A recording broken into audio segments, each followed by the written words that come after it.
The coronavirus has seen a lot of us working from home, which brings with it its own complications. While some of us would have loved to have the opportunity to work from home, we're forcibly doing that, and doing that along with everything else can create havoc in our minds and in our lives. So how do we stay sane? I saw someone online, I can't remember who it was, someone said, this isn't working from home, it's working at home in a crisis. And I think that is something really important for us to remember.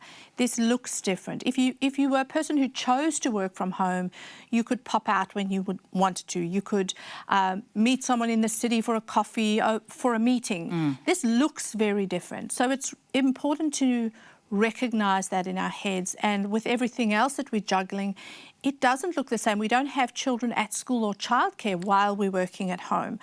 So all of that has a different kind of dynamic, or adds a different dynamic.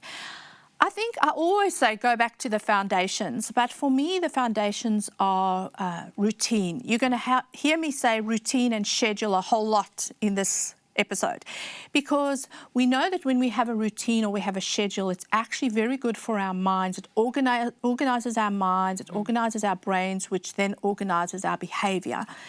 And when our minds are organized, we also feel calm or calmer. We can cope better when we know what's coming. Right.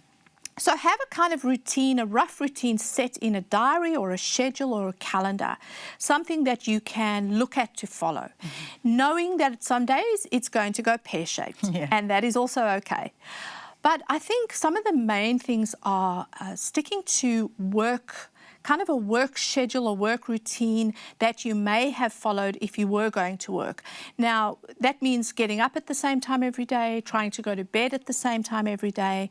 Perhaps you had to catch public transport so you can sleep in a little, but have your work day look similar. Right. Have a starting of the day routine. So things like waking up, having a coffee, eating a piece of toast. Getting ready. Yeah. So it tells your mind, this is my starting work routine. If you usually showered before work, have a shower. Get out of pajamas. Now, we saw in the beginning of all this, we saw the memes that said something like, I'm now getting into my go-to-sleep pajamas and I've got out of my daytime at work pajamas. We did that, but I think getting dressed in clothes can help our heads. I think also putting boundaries around where we work. So have a space that is your workspace, not on your bed, or not in a place that's your chill space where you go and watch a movie with your children. We don't have much options these days anyway, so. I know. And so for some people it might be the corner of the dining room table, but that becomes my workspace and this is my leisure space. So we have clear boundaries with that.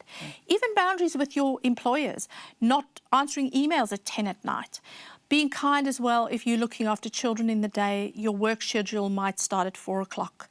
But the schedule bit is quite important. And then include breaks.